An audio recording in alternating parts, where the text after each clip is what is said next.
Larry, Yes. we have a guest this week. I mean, we keep We teasing folks. Jeff Border, welcome to cloudtalkshow.com. How are you? Living the dream. Thanks for having me. Oh, no problem. So Jeff's in my new firm. Got to meet him. There's some things that we apparently share, and in fact, you and I, Larry, we also share some of the same ideas on and dreams and other fun stuff with that. So Jeff was gracious enough to heed my call, or unlucky enough to say yes on LinkedIn when it's like the auto answer on LinkedIn comes up and then you hit it too quickly. It's like, oops, I didn't mean to do that. Yeah, you answer from your watch. Exactly. Like, oh gosh, okay. It's my all right, favorite. well, okay. Yeah, it's like sometimes those responses are a little bit like, oh, I would never say that. Oh my gosh, I clicked on it. What happened? Yeah, you're it's trying like, to it's scroll so embarrassing. Yeah, It's like, I didn't mean to say that. Oh gosh, but yeah, those are the fun stuff. These are cloud adventures. I wanted to say a big shout out to the other cloud show that's been there forever. MS Cloud Talk Show has apparently had its last episode recently. I would say, hey, let's just say their material is not going away. It is the cloud after all. So if it's in the cloud, it's forever. There's some great episodes in there. In fact, I think there's about 1,000 of them to look through. If we get to 1,000, I'll be joining you, Larry, with the hair club. We're gonna age like fine wine, though. Yeah, I think so, right? We can never. I don't think we can make that kind of that kind of commitment. Well, who knows? We'll be here for a while. Well, hats off to Andrew Connell and Chris Johnson. That was, my favorite part of that podcast when I got a chance to listen to it was the picks. Yes, and they were or are space geeks, so they had great space geek picks. If you ever watched Andrew, like when he doesn't put on his background video, behind him is actual behind the scenes, like models of all the NASA fun stuff. He's a Saturn V model. Yeah. And that one, that Ravel, is it Ravel? Who made that? But whatever it was, it's the actual model. It's not a Lego. It's the, work hard, get those testers glue pieces in there. Oh, now I'm dating myself. Actually, paint, do that a little bit, and you get all frustrated. That's the what stuff. What are you talking about, Ralph? Those back in the day when we actually didn't have to snap stuff in like Legos and stuff. Had to carve them out of wood with. Oh no, that's the balsa wood. Don't get me started with that. That was the one. I can't believe I was 5 years old when somebody gave me one of those. What a way to turn me off from having to do hands-on work. It's like, oh gosh. Well, speaking of hands-on in the cloud, we're going to do one quick thing though. I'm just going to do a share because we're going to test something. Raquel is going to make sure that we're able to do 3 persons and a share, or 2 men and a baby. Here we go. We're looking. Hey, Ralph's Money. Ralph's Money's back. It's like, let's just say things are not so bad, or rather, I've earned enough of it back that it's okay to look at it again. We talked about. Scroll down a little bit. Let's see. Let's see what we're doing. So you're a little bit in the green. And you're a little bit in the red, but you're not that far off. I'm not that far off, right?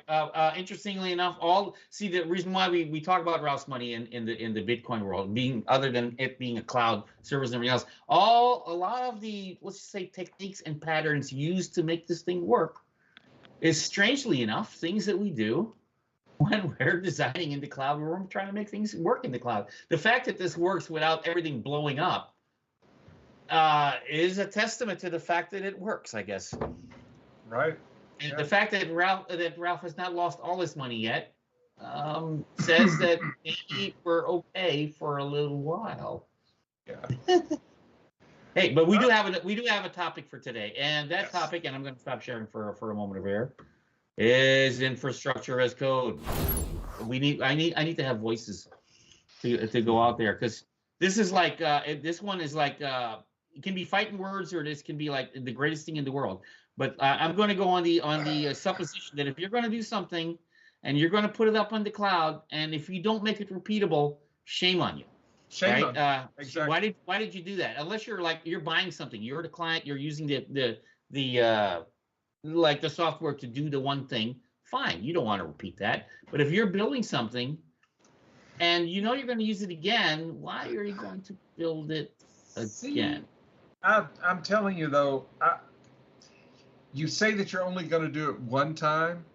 How many times have your customers told you that? We're only going to do this once. We're never going to have to do it again. And my favorite, this is why I have Jeff here. Jeff, how many times have people said, I'm only going to migrate once and never again? Mm-hmm. And then all of a sudden. I'll plead the fifth on that. There we go. No, this will never happen, right? We'll always have this. Or this is a one-off. Real quick. This is a one-off. Yeah, my favorite though is migration. So when would we migrate? We migrate because we're going up from one version to another. We're going to the cloud for the first time. All right. Mm-hmm. But then comes the favorite. Well, we just merged with these other guys. Right. Mm-hmm. We got to do something again. Worse. That thing that we did. Can we leverage that? Wait. You're going to leverage this piece of tissue paper, spit and baling wire that you told us we were never going to have to use again. You want us to leverage that to build a new house? Guys? There's a question. What tools, though? But I mean, here's the thing. With infrastructure as code, and this is my favorite when they started doing the Kubernetes and the Docker and all that stuff, when we started getting Terraform and everything else, all of a sudden, we had a place to actually keep it. It was maybe not all the same. It was a little bit arcane in some way because it was really point of view on how you would do it. But the fact is, it existed. If you picked a battle, stuck to it, you had something. So the thing was, like, especially in my case, when I coming from the Power Platform side, they started building all that stuff. And I kept saying from the get-go, I say, hey, this is great. Can we script it? Not yet. So, you made something and you're telling me right away, not yet. To me, my point of view is if you're building anything, the first thing it should have is your hello world thing should have I can push this out, period. That's sprint zero. That's the first thing. You know what I mean, Jeff? Yeah, right. Not only repeatable, but it actually integrates into your SDLC. So, the type of people that we work for they have compliance requirements that say, prove your SDLC, aka, our tool chain these days is what we call DevOps, and then there's a whole, slew of methodologies related to that. So it's not just about, that's very important to be able to repeat it, right? But also be able to go through the process that ensures quality, right? So, and quality is all about both functional quality and non-functional. So a lot of what I've been doing recently is in the non-functional side where I'm working more on security. It's been exciting to be in security the past few years, but helping clients integrate tools. Yeah, it's like walking down the cereal aisle. You have tons of tools to choose from. Plug into this, and you have 3 different flavors of this particular tool type, or even more.